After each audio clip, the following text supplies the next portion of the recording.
من الشيطان الرجيم. بسم الله الرحمن الرحيم.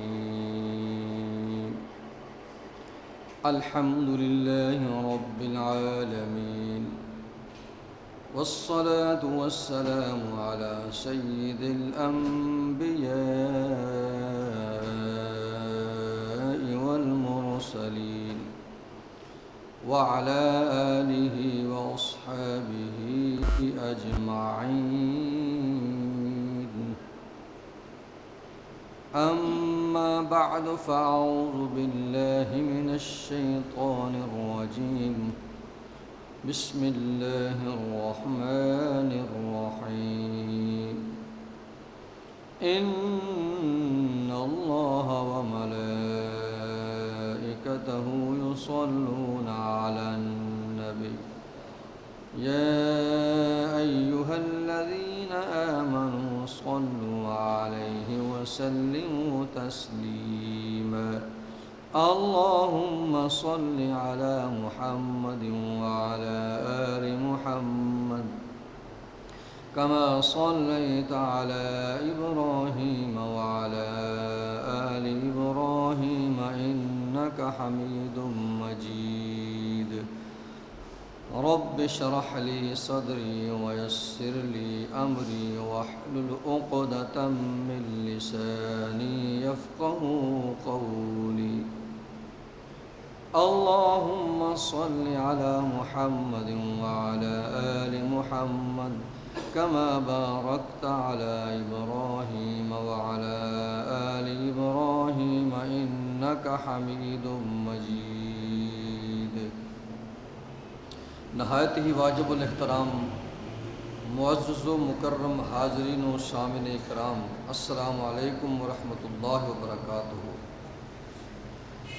آج کے خطبہ جمعۃ المبارک کے موقع پہ دوستوں کی طرف سے چند سوالات کیے گئے ہیں. آج کی نشست سوال و جواب پہ مشتمل ہوگی. پہلا سوال یہ ہے کہ میت والے گھر کا کھانا کیسا ہے؟ جس گھر میں فوتگی ہو جائے اس گھر کا کھانا وہ کیسا ہے؟ جائز ہے یا ناجائز ہے؟ تو اس سوال کے جواب میں ہم وہی پورے کا پورا موقف پیش کر دیتے ہیں جو حضرت امام احمد رضا خان بریلوی رحمۃ اللہ تعالی علیہ نے اپنے فتاوی شریف میں لکھا ہے. انہوں نے اس قسم کے مختلف سوالات کے مختلف جوابات دیے ہیں. تو اسی نقطہ نظر کو میں آپ کے سامنے پیش کر دیتا ہوں. میں اپنی طرف سے کوئی وضاحت پیش نہیں کرتا. جو کچھ امام احمد رضا خان بریلوی صاحب رحمۃ اللہ علیہ نے لکھا ہے اس کا خلاصہ یہ ہے کہ دعوت جو ہوتی ہے، کھانا پکانا، یہ سارا سلسلہ کرنا، اس کا موقع اسلام کے اندر یہ خوشی کے موقع پر رکھی گئی ہے.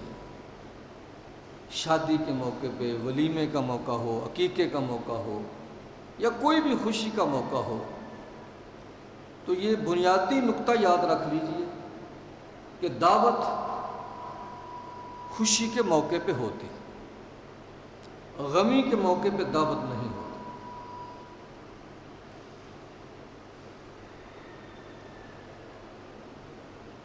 جیسا کہ مسند احمد میں، ابن ماجہ میں یہ روایت موجود ہے، صحیح روایت، کہ حضرت جریر بن عبداللہ رضی اللہ تعالیٰ عنہ آپ ارشاد فرماتے ہیں کہ ہم صحابہ کرام اپنے دور میں میت والے کے گھر جمع ہونے اور ان کے کھانا تیار کرانے اور وہاں اکٹھ کرنے، اس کو مردے کی نیاحت سے شمار کرتے تھے، اسے نیاحت میں شمار کیا کرتے تھے۔ نیاحت کہتے ہیں نوحہ کرنا، نوحہ بازی کرنا۔ کھانے والے گھر میں، اپنا میت والے گھر میں کھانا تیار کرنا اور وہاں بیٹھ کے کھانا، اسے ہم نوحے میں شمار کیا کرتے تھے، نیاحت سمجھتے تھے، اور نوحہ بازی جو ہے وہ اسلام کے اندر سخت منع ہے۔ اسی طرح متواتر حدیثیں موجود ہیں، اور امام احمد رضا خان بریلوی رحمۃ اللہ علیہ نے وہ ساری احادیث، مختلف فتاوی جات اور مختلف احادیث ساری کی ساری یہاں نقل فرمائی ہیں، اور لکھا ہے کہ اہل میت کی طرف سے کھانے کی ضیافت تیار کرنا منع ہے۔ میت والے لوگوں کے لیے ضیافت، مہمان نوازی کا بندوبست کریں، یہ منع ہے، کیونکہ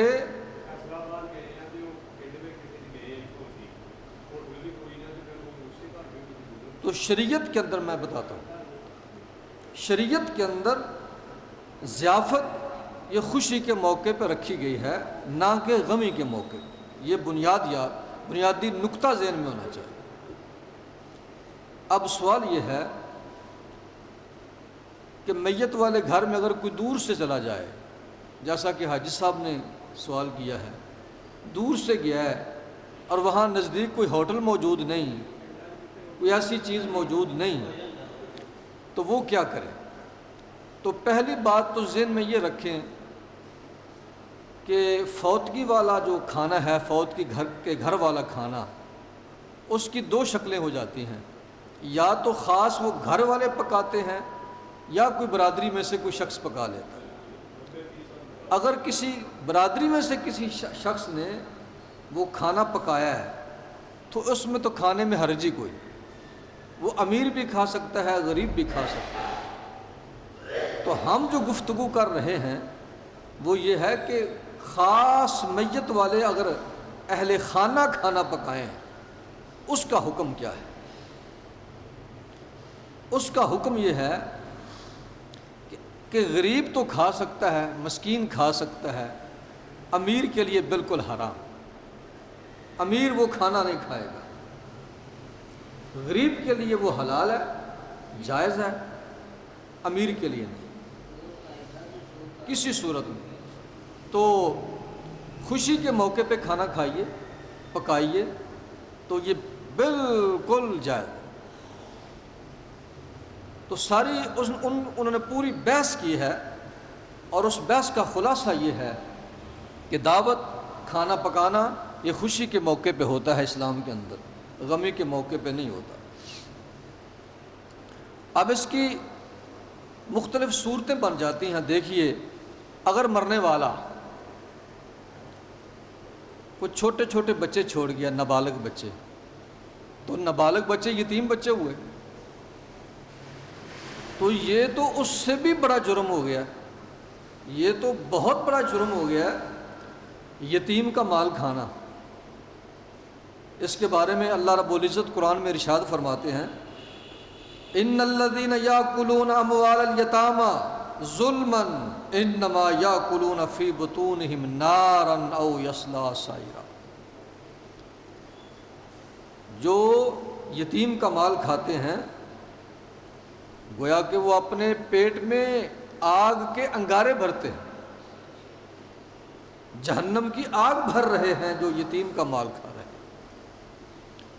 اگر مرنے والے کے چھوٹے نابالغ بچے ہیں تو وہ یتیم بچے، نابالغ بچہ یتیم بچہ، جب وہ بالغ ہو جائے تو یتیم نہیں ہوتا۔ اگر اس کا مال کھایا جا رہا ہے تو یہ تو بہت بڑا جرم ہو جائے، یہ تو قطعی حرام ہو جائے۔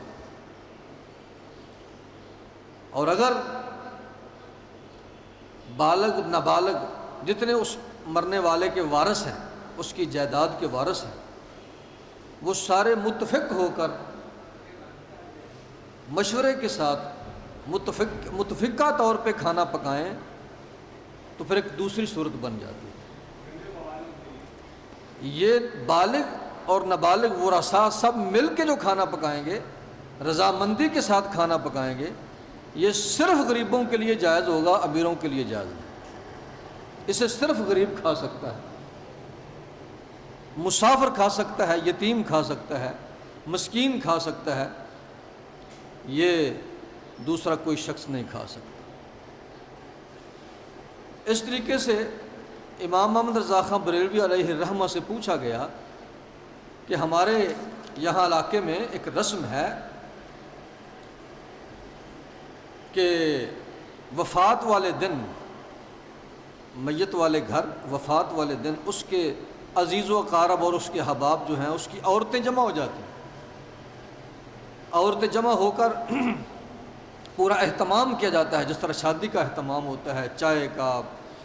وہاں عورتیں جو تھیں اس علاقے میں وہ پان کھاتی تھیں، پان چھالیا، وہاں پان کا بندوبست ہوتا تھا، چائے والوں کے لیے چائے کا انتظام ہوتا ہے، لسی والوں کے لیے لسی کا انتظام ہوتا ہے، پورے سارے اہتمام ہوتے ہیں، اور وہ عورتیں جا کے وہاں بیٹھ جاتی ہیں، برادری کی عورتیں فوتگی والے گھر، اور اکثر تیسرے دن واپس آتی ہیں، اور بعض عورتیں 40 میں تک وہاں بیٹھی رہتی، 40 دن تک وہاں کھاتی ہیں، اور کھانے پینے کے پورا بندوبست ہوتا ہے، چائے پانی بھی سارا چلتا ہے، پان چھالیا بھی وہاں ہوتا ہے۔ تو اس لحاظ سے مرنے والوں کے اہل میت کا کافی سارا پیسہ خرچ ہوتا ہے، حتیٰ کہ ان کے ہاتھ خالی ہو جاتے ہیں، حتیٰ کہ ان کو قرض تک اٹھانا پڑتا ہے، اور بعض دفعہ انہیں قرض سود پہ لینا پڑتا ہے، اگر نہ لیں تو بدنامی ہو جاتی ہے، برادری میں ناک کٹ جاتا ہے۔ تو یہ صورتحال ہے، اس کے بارے میں ذرا وضاحت فرمائیں۔ تو امام صاحب نے وضاحت فرمائی ہے، انہوں نے فرمایا کہ یہ تو بہت ظالمانہ اقدام ہے، یہ تو بڑی خوفناک صورتحال پیدا ہو گئی ہے۔ فوتگی کے موقع پہ تو کوئی کھانے کا اور کوئی دعوت کا اہتمام ہونا ہی نہیں چاہیے، اسلام میں تو خوشی کے موقع پہ سارا سلسلہ جو ہے اس کو کرنے کا حکم دیا گیا ہے۔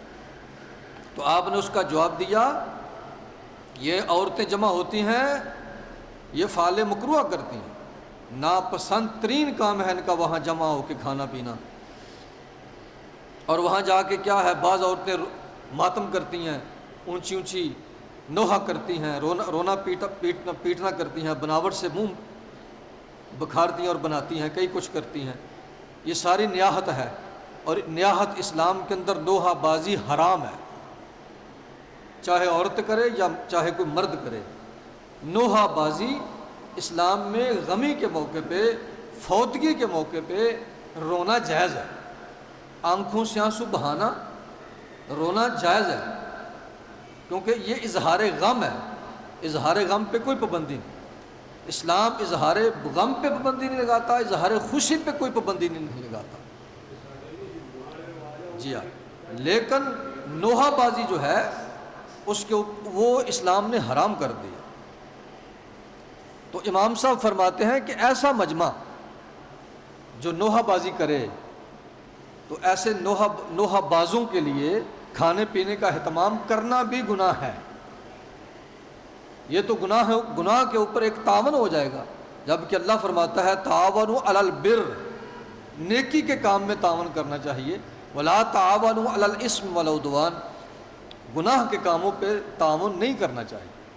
تو پھر عورتوں کو، برادری کی عورتوں کو چاہیے کہ وہ ضرور آئیں اور فوتگی والے افراد کو، اس گھر کو وہاں آ کے ان کو تسلی دیں، ان کو صبر کی تلقین کریں،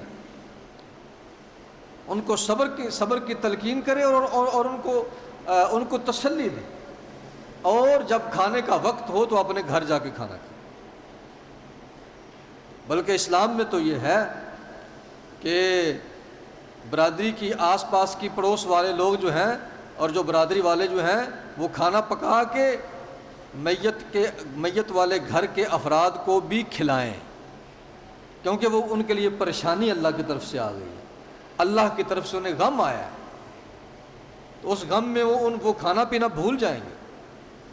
تو برادری کی عورتوں کو چاہیے کہ 40 دن وہاں آ کے بیٹھ کے کھانے کی بجائے 2 3 4 دن انہیں کھانا کھلائیں، پکا کے خود کھا آئیں اور ان کو آ کے دیں اور تسلی دیں، اور ان کو کوشش کر کے ان کو کہلا کے ان کو کھانا کھلائیں۔ اسلام کے اندر تو یہ ہے۔ آپ احادیث پڑھیے، حضور صلی اللہ علیہ وسلم کے زمانے مبارک میں یہی ہوتا تھا کہ جب کسی مسلمان کے گھر میں کوئی فوتگی ہوتی تھی تو آس پاس کے لوگ برادری والے انہیں کھانا کھلاتے تھے، خود کھا آتے تھے اور ان کے لیے پکا کے لے آتے تھے، اس طرح۔ اب مسئلہ یہ ہے کہ شادی کے موقع جو ہوتا ہے، شادی کا موقع، وہاں تو ہمیں پتہ ہوتا ہے کہ ہم نے اتنے بندے بلائے ہیں، اتنے کارڈ بھیجے ہیں، چلو اتنے کم ہو جائیں گے تو اتنے آ ہی جائیں گے، ہمیں پتہ ہوتا ہے، اتنا ہم کھانے کا انتظام کر لیتے ہیں۔ لیکن فوتگی کا جو ہوتا مسئلہ، وہاں تو دعوت نہیں ہوتی، وہاں تو کارڈ نہیں جاتے، تو وہاں اگر کھانا پکانا پڑ جائے تو بڑی مشکل بن جائے گی۔ اس لیے کوئی ایسی رسم ہونی چاہیے، اچھی رسمیں جو ہیں وہ اسلام میں جائز ہیں، کوئی ایسی رسم ہونی چاہیے کہ جو بھی اس فوتگی والے گھر آئے، جس طرح ہم شادی کے موقع، میرا اپنا مشورہ ہی ہے، اور ہو سکتا ہے غلط ہو یا صحیح بھی ہو، جس طرح ہم شادی پہ جاتے ہیں اور کھانا کھا کے وہاں ہم کچھ پیسے دیتے ہیں، جسے نیوندرا کہتے ہیں عربی میں، پنجابی میں نیوندرا، تو سب آتے ہیں 1000 2000 500 سب دیتے ہیں، اس طریقے سے اس شادی والے کی مدد ہو جاتی، تو یہ اچھی بات ہے، اس طریقے سے مدد کرنا اچھی بات۔ تو کھانے والے گھر کا، اپنا فوتگی والا جو گھر ہے، وہاں ایسا ہونا چاہیے کہ سب لوگ آئیں اور خود کھانا کھا کے آئیں اور فوتگی والے گھر کے لیے کچھ پکا کے لے آئیں، اور ساتھ 500 1000 روپیہ بھی انہیں دے گی۔ بلکہ بعض دفعہ تو ایسا ہوتا ہے، اللہ معاف فرمائے، کہ گھر میں مریض ہوتا ہے، وہ 6 مہینے 4 مہینے حتیٰ کہ سال تک بھی، بعض اس سے بھی زیادہ مریض رہتے ہیں، ان کے دوائی دارو پہ بڑا خرچہ آتا ہے، حتیٰ کہ لوگوں کو قرضہ اٹھا کے ان کا علاج کرنا پڑتا ہے، لوگ مقروض ہو جاتے ہیں، اس کے فوت ہونے تک لوگ مقروض ہو جاتے ہیں، اور کئی کچھ چیزیں گھر کی بیچنی پڑتی ہیں انہیں، تاکہ کوشش یہ ہوتی ہے کہ یہ مریض بچ جائے، لیکن اس کے باوجود مریض نہیں بچتا۔ تو اب ذرا اندازہ کریں کہ ایسے گھر کا کھانا ہم جب خوشحال لوگ جا کے کھاتے ہیں تو یہ کیسی صورتحال بن جاتی۔ اب ان کا ایک ایک دانہ جو چاول کا ہوتا ہے وہ قرضے کا ہوتا ہے، وہ پہلے مقروض ہو چکے ہیں مریض کی وجہ سے، اب وہ مزید قرضہ اٹھائیں گے اور ہمارے کھانے کا بندوبست کریں گے۔ یہ تو ظلم پہ ظلم ہوتا چلا جاتا ہے۔ اس لیے میری درخواست یہ ہے مسلمانوں سے کہ عرس پہ کھائیں، 11ویں شب کھائیں، میلاد شب کھائیں، یہ خوشی کے موقع، ماشاءاللہ ولیمہ کھائیں، عقیقہ کھائیں، شادی کے کھانے کھائیں، سارے کھانے کھائیں، لیکن خدا کے لیے ایک کھانا چھوڑ دیں۔ یہ فوتگی والے گھر کا کھانا خدا کے لیے کھانا چھوڑ دیں۔ وہ کہتے ہیں کہ ایک گھر تے ڈین بھی بلا جاندی، تو فوتگی والا گھر تو ہمیں چاہیے کہ ہم جو ہے وہ اسے معافی دے دیں۔ انہیں اللہ کی طرف سے پریشانی آئی ہے، اور گھر کا سربراہ جو کماتا تھا وہ فوت ہو گیا، چھوٹے چھوٹے بچے چھوڑ گیا، ان کی آمدنی کا سلسلہ بند ہو گیا ہے، اس کے علاج معالجے پہ ہزاروں روپیہ خرچ ہو گیا ہے۔ اب وہ ہمارے لیے کھانے کا بندوبست کریں گے تو کیا کریں گے، کیسے کریں گے؟ تو یہ بہت خوفناک صورتحال جو ہے وہ بن جاتی ہے۔ اللہ پاک ہمیں سمجھنے اور سمجھ کے عمل کرنے کی توفیق نصیب فرمائے۔ اور ان سارے سوالوں کے جواب ہمارے علماء نے اپنی کتابوں کے اندر لکھے ہیں۔ اگر کوئی نابالغ بچہ چھوڑ گیا اور اس نابالغ بچے کی وہ جائیداد کا وارث ہے، تو اس جائیداد میں سے آپ کھانا پکائیں گے تو وہ تو حرام ہو جائے گا، وہ تو بہت بڑا گناہ ہو جائے گا، وہ تو یتیم کا مال کھائیں گے آپ۔ تو اس کے بارے میں تو اللہ نے صاف قرآن میں فرما دیا کہ یاکلون فی بطونہم النار، یتیم کا مال تو کھانے والے یوں یقین رکھیں کہ وہ اپنے پیٹ کے اندر جہنم کی آگ بھر رہے ہیں۔ استغفر اللہ الیاذ باللہ۔ تو یہ بہت ضروری بات تھی، صحابہ کرام کے دور میں ایسا نہیں ہوتا تھا۔ اصل مسئلہ یہ ہے، مجھے ایک دوست نے بتایا کہ ان کے علاقے میں یہ رسمیں ہوتی ہیں، اچھی اچھی رسمیں جو ہیں وہ اچھی ہوتی ہیں، بری بری رسمیں بری ہوتی ہیں۔ اچھی رسمیں تو اسلام بھی ان کی حوصلہ افزائی کرتا ہے۔ وہ میرے دوست نے بتایا کہ وہاں ان کے ہاں یہ رواج ہے کہ جس گھر میں فوت کی ہوتی ہے نا، تو آنے والے افسوس کے لیے آنے والے جتنے بھی آتے ہیں، تو آنے والے سب جو ہیں وہ کوئی 2 کلو چینی لے آتا ہے، کوئی گھی لے آتا ہے، کوئی دالیں لے آتا ہے، کوئی چنے لے آتا ہے۔ آنے والے نے کوئی نہ کوئی چیز ضرور لانی ہوتی، تو اس طریقے سے گھر والوں کی مدد ہو جاتی ہے، اور جاتے ہوئے 500-1000 روپیہ ان کی مدد بھی کر جاتا ہے۔ تو میں نے کہا کہ یہ تو رسم بڑی ماشاءاللہ اچھی ہے، فوتگی والے گھر کی مدد ہو جاتی ہے اس طریقے سے۔ تو برادران اسلام یہ چیزیں ہیں۔ غریب لوگ جو ہیں، یہ سوال پوچھا گیا ہے کہ فوتگی والے گھر کا کھانا عام طور پہ غریبوں امیروں سب کو کھلایا جاتا ہے، تو یہ کیسا ہے؟ تو امام صاحب نے، امام احمد رضا خان بریلوی رحمۃ اللہ علیہ، سنیوں کے امام ہیں، انہوں نے اس کا جواب دیتے ہوئے فرمایا ہے کہ مردہ کا کھانا صرف فقیر کھا سکتے ہیں، جن کو زکوٰۃ لگتی ہے نا، جو زکوٰۃ کھا سکتے ہیں انہیں فقیر کہتے ہیں، فقیر اور مسکین۔ انما الصدقات للفقراء والمساکین والعاملین علیہا۔ اسی طرح میت والے گھر کا جو کھانا پکتا ہے وہ امام صاحب لکھتے ہیں صرف فقیر کھائے گا، امیر قطعاً نہیں کھائے گا۔ امیر کے لیے قطعی طور پہ اسے منع کر دیا۔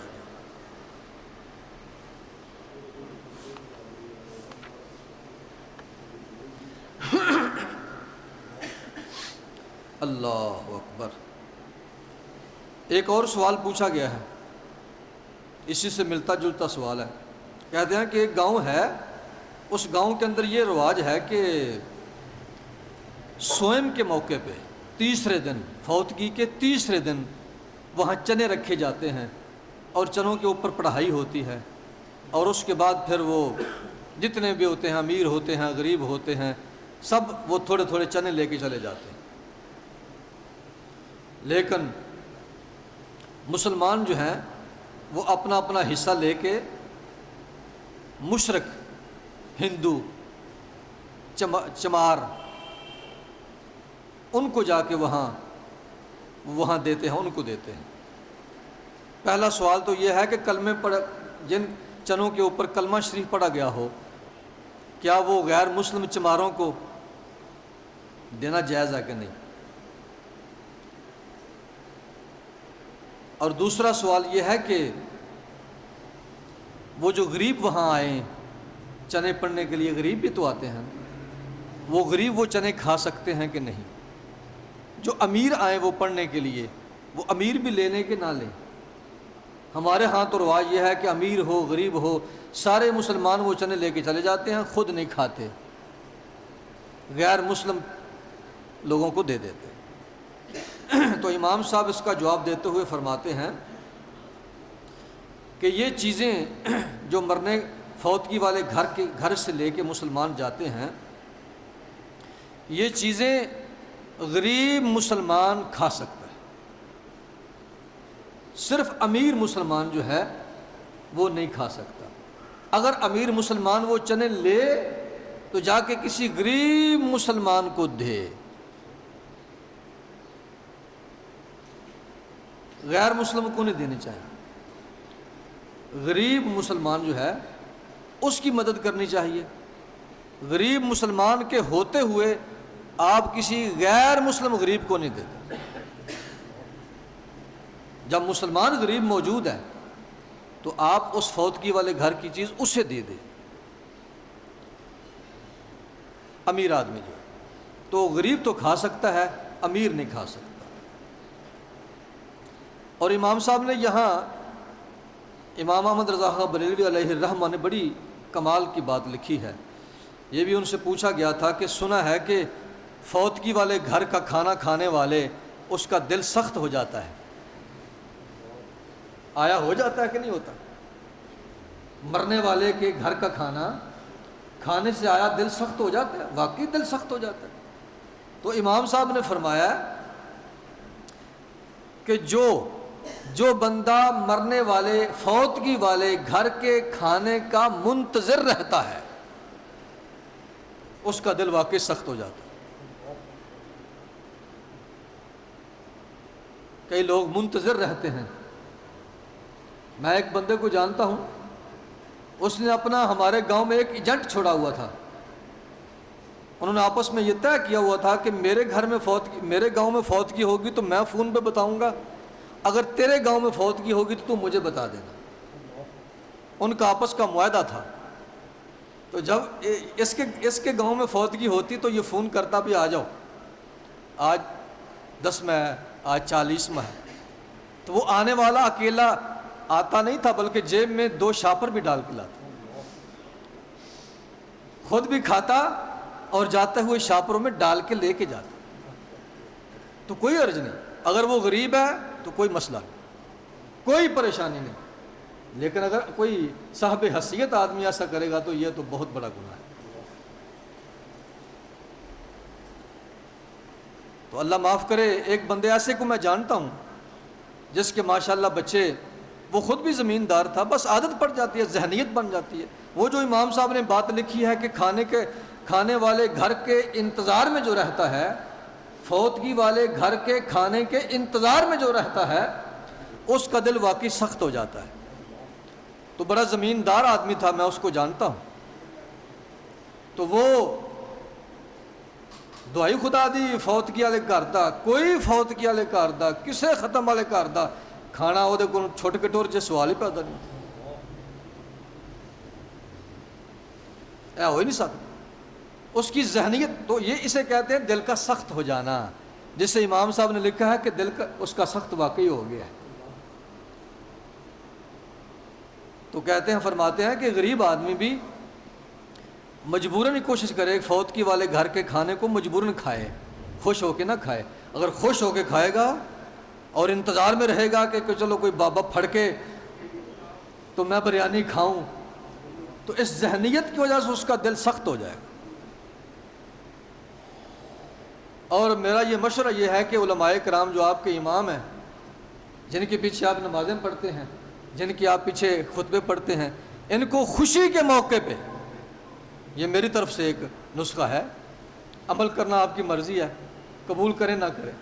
آپ اپنے اماموں کو، اپنے خطیبوں کو، اپنے علماء کو اپنی شادی کے موقع پہ، ولیمے کے موقع پہ، عقیقے کے موقع پہ خوش ہو کے ان کو کھانا بھی کھلایا کریں زیادہ، اور انہیں گھر لے جانے کے لیے بھی دیا کریں، اور ان کی خدمت بھی کیا کریں، 2 4 10 ہزار روپیہ دیا کریں. اگر فوتگی کا موقع ہو تو فوتگی کے موقع کے اوپر اپنے اماموں کو پیسے نہ دیا کریں، ورنہ پھر امام بھی دعا کرنے کے یا اللہ ہے حاجی پھڑ کے نہ موٹا حاجی واہ پیسے لبن گے. یہ میری اپنا خیال ہے. ہاں جی، وہ ساڈے پنڈ مشہور ایک میاں، ساڈا میاں ہوندا سی مسجد والا، وہ جڑے بابے نو کنڈ تے ہاتھ پھیردا سی، وہ بابا ٹھیک 10 دناں مر جاندا ہے.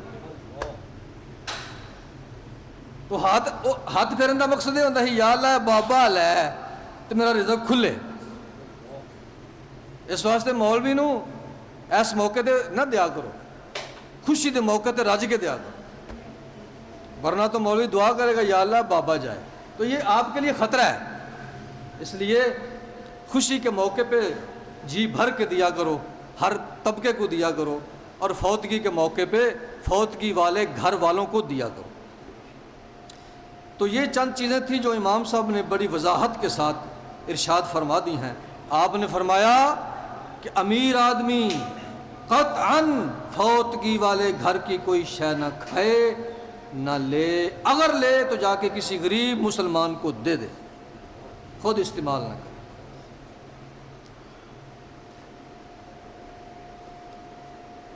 برادران اسلام، یہ آپ چیز سمجھ گئے؟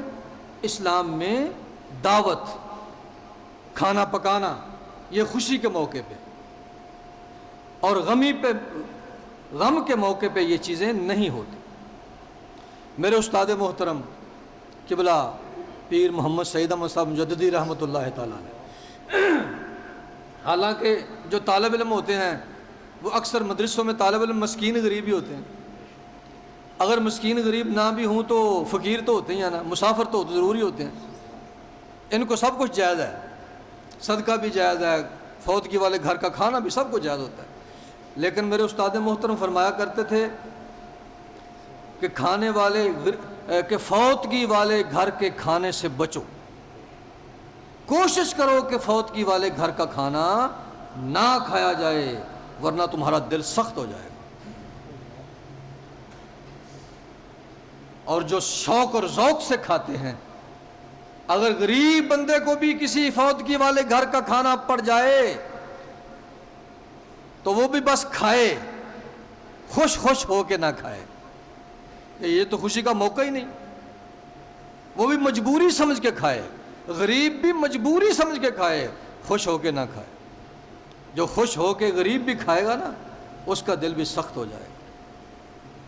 تو یہ تھے سوالات، اس لیے میں امید کرتا ہوں انشاءاللہ کہ آپ سب کھانے کھائیں گے، عرس کا کھانا کھائیں گے، شادی کا کھانا کھائیں گے، عقیقے پہ کھائیں گے، ولیمے پہ کھائیں گے، ہر کھانا کھائیں گے، لیکن فوتگی والے گھر کے کھانے پہ آپ کوشش کریں گے کہ وہ کھانا آپ نہیں کھائیں۔ کوئی مسئلہ نہیں ہوتا، 20 روپے کا بسکٹ لے کے آدمی ایک ٹائم گزار سکتا ہے، ایک گلاس پانی پی لینا تو ایک پیکٹ بسکٹ کھا لینا تو 12 بجے کا ٹائم ٹل سکتا ہے، بندہ مر نہیں جاتا، ایسے ہی ہو جاتا ہے۔ اس لیے فوتگی والے گھر جاؤ، تعزیت کرو، ان کو تسلی دو، ان کو صبر کی تلقین کرو، اور بلکہ کوشش کرو کہ جاتے ہوئے کوئی نہ کوئی چیز کھانے والی ان کے گھر دے کے آؤ۔ جو دور سے مہمان آئیں، اب قاری صاحب نے یہ سوال کیا ہے کہ اگر فوتگی والے گھر دور سے مہمان آ جائیں تو ان دور سے آنے والے امیر مہمانوں کو چاہیے کہ وہ وہاں آئیں اور آ کے تعزیت کریں اور کسی ہوٹل سے کھانا کھا لیں، کوئی مسئلہ ہی نہیں۔ اتنے بڑے ہوٹل، ہاں اگر کوئی ہوٹل نہیں ہے، کوئی ایسا گاؤں آ گیا وہاں ہوٹل موجود نہیں ہے، تو وہاں پھر جو امیر آدمی ہے ان کے لیے چاہیے کہ برادری میں سے کوئی دوسرا کھانا پکا لے، برادری میں سے کوئی کھانا پکا لے۔ اگر کوئی فوتگی والے گھر میں کھانا نہ پکے، برادری میں سے کوئی بندہ کھانا پکا لے تو وہ امیر کے لیے بھی جائز ہے، غریب کے لیے بھی جائز ہے، پھر تو مسئلہ ہی کوئی نہیں۔ یہ تو سوال ہی نہیں ہے، سوال تو یہ ہے کہ فوتگی والے گھر کا کھانا، اگر برادری میں سے کوئی کھانا پکا لے، فوتگی والے گھر یا مرنے والے کی جائیداد میں سے، اس کے بینک بیلنس میں سے، یا فوتگی والے گھر میں سے کھانا نہ پکے، برادری میں سے کوئی پکا لے تو وہاں سوال ہی ختم ہو گیا، وہ امیر بھی کھا سکتا ہے، غریب بھی کھا سکتا ہے۔ تو میرے ایک بھائی نے سوال پوچھا ہے کہ ننگے سر نماز اگر آدمی پڑھے، ننگے سر نماز پڑھ لے تو آیا نماز ہو جائے گی کہ نہیں ہو؟ یہ دوسرا سوال کسی میرے دوست نے پوچھا ہے۔ آج چونکہ سوال و جواب کی نشست ہے اسی سلسلے میں ہم، تو اس سلسلے میں بھی میں اپنی طرف سے کوئی جواب نہیں دوں گا، اس کا جواب بھی امام صاحب نے لکھ دیا۔ آپ سے بھی کسی نے پوچھا تھا کہ ننگے سر نماز پڑھنا کیسا ہے، تو میں پڑھ کے سنا دیتا ہوں۔ سوال یہ ہے کہ کیا حکم ہے اہل شریعت کا اس مسئلے میں کہ بعض لوگ ننگے سر نماز پڑھتے اور پڑھاتے ہیں، اور کہتے ہیں کہ ہم اللہ جل شانہ کے سامنے عاجزی کر رہے ہیں، جان بوجھ کے ٹوپی اتار کے امامہ اتار کے نماز پڑھتے ہیں، اور انہیں پوچھا جائے کہ تم نے کیوں اتاری ہے تو وہ کہتے ہیں کہ ہم اللہ کے سامنے عاجزی کا اظہار کرنے کے لیے ہم نے اتارا۔ کیا اس میں کوئی حرج ہے کہ نہیں؟ کیا نماز کوئی مکروہ تو نہیں ہو جائے گی؟ تو اس کا جواب امام صاحب دیتے ہیں، آپ فرماتے ہیں اگر ننگے سر نماز پڑھنے والا عاجزی کی نیت سے ننگے سر نماز پڑھ رہا ہے تو اس میں کوئی حرج نہیں۔ شرط یہ ہے کہ اس کی نیت یہ ہو کہ میں اللہ کی بارگاہ میں عاجز ہو کے جا رہا ہوں۔ تو میں اس میں تھوڑا سا اضافہ کروں گا اپنی طرف سے، وہ یہ ہے کہ جس علاقے میں اتنی بڑی دنیا نا، دنیا کوئی چھوٹی تو نہیں، بڑے ملک ہیں، تو ہر ملک میں اپنا اپنا ایک کلچر ہوتا ہے، اپنے اپنے رواج ہوتے ہیں۔ جس ملک میں سر ننگا کرنا کسی کی عزت اور احترام کرنا ہوتا ہے، بعض ایسے علاقے ہیں کہ وہاں یہ رواج ہوتا ہے، اگر کسی کی آپ نے عزت کرنی ہو تو آپ اپنی ٹوپی اتار کے السلام علیکم کہتے ہیں، تو اگلا خوش ہوتا ہے کہ اس نے میری بڑی عزت کی ہے، اس نے سر سے ٹوپی اتار دی، میرے احترام میں سر سے ٹوپی اتار دی۔ ایسے علاقے ہیں۔ اور بعض علاقے ایسے ہوتے ہیں جب کوئی بزرگ آ جائے، پیر و مرشد آ جائیں، استاد آ جائے یا کوئی بزرگ آ جائے تو جلدی جلدی ٹوپی سر پہ رکھتے ہیں کہ بزرگ آ گئے، سر کو ڈھانک لو۔ تو اس طرح ہوتا ہے۔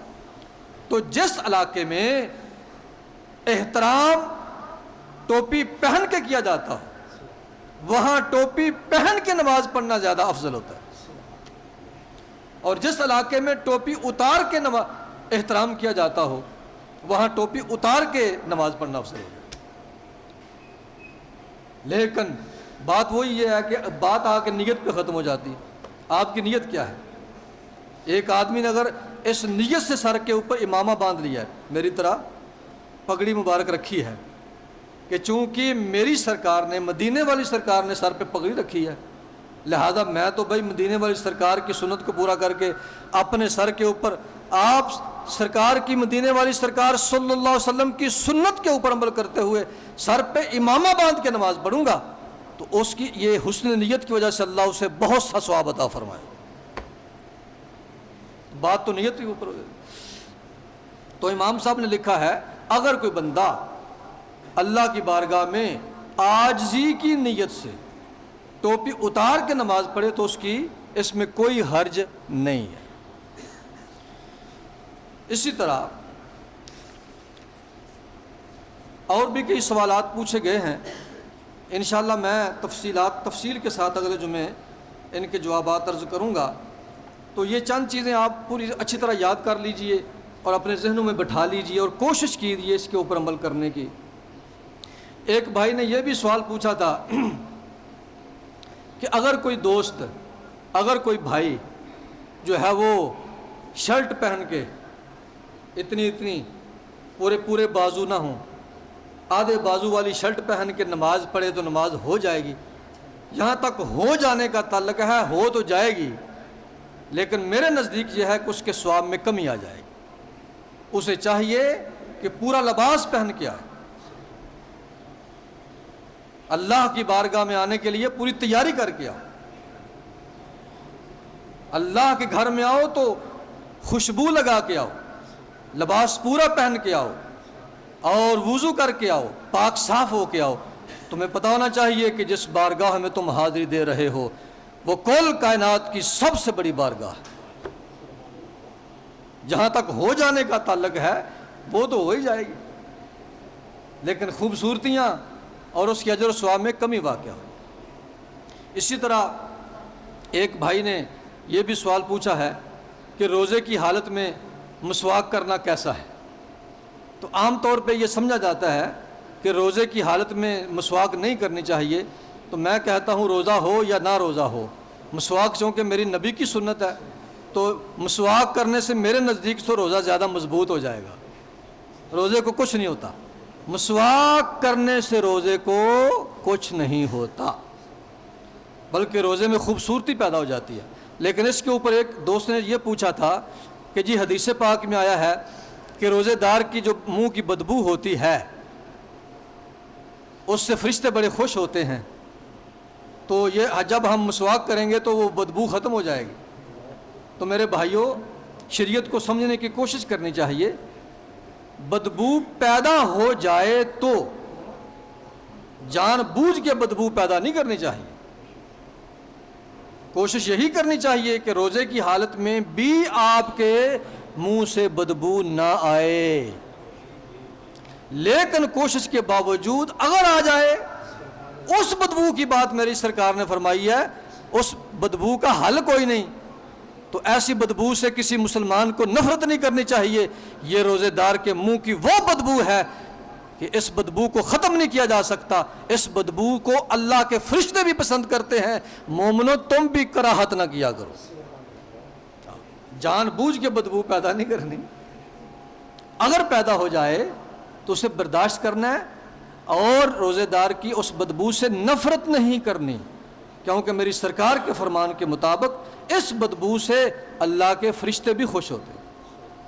حالانکہ عام طور پہ آپ نے سنا ہوا ہے نا کہ جو پیاز کھا کے آتا ہے تو اللہ کے فرشتے ایسے نمازی سے بڑی ناگواری کا اظہار کرتے، آوازاری کا اظہار کرتے۔ تو وہ تو لہٰذا میری سرکار نے فرمایا مسجد میں آنے سے پہلے کوئی ایسی شے نہ کھاؤ کہ تمہارے منہ سے بدبو آئے جس سے باقی نمازی جو ہیں وہ تنگ ہوں۔ تو پیاز کھانے سے آپ کے منہ سے جو بدبو آئے گی اس سے فرشتے بھی بیزار ہوں گے اور نمازی بھی آوازار ہوں گے،